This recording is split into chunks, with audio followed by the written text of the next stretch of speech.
Okay, so let's talk about lust and why it is a problem. Okay, like I say in my case, the minute I gave it up for 30 days, all of a sudden my 2 kids could tell the difference in me. What in the hell was it doing to me that they could see a difference in just 30 days? Well, I know now what it was doing to me. It was making me totally blind to all of life.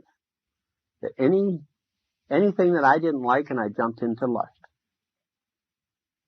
And it's like, well, I guess it'd be like cutting. You got a computer, you cut the wire from the keyboard to the monitor. You got trouble with your computer right away.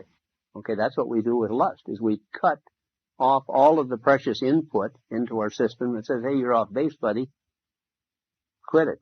We hear that and we jump into lust and then ignore the thing. We don't like that fire alarm, so we cut the wires to the fire alarm. We don't go and look and see where in the hell the fire is.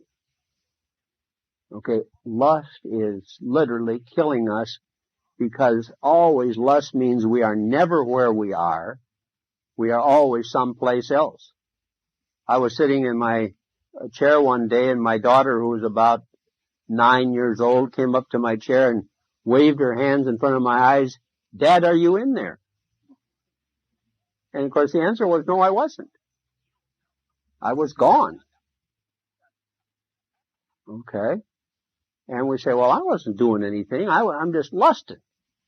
Okay, I've come to understand this much better, and they didn't know this then, but they do know it now. That what bothers a man more than anything is when his wife has sex with somebody else, or girlfriend.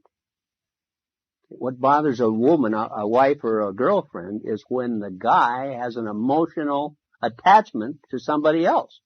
It isn't focused on the sex the way it is for the guy. Okay, when I'm fantasizing having sex with somebody else, guess what? I got an emotional investment and attachment to that other person.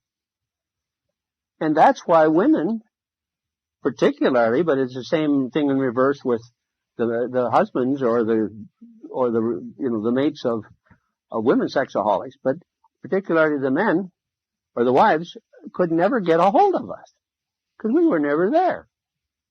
We were always someplace else. We were always out there in the ozone. And that was where lust took us all of the time. Okay, that's why we've got to give that stuff up.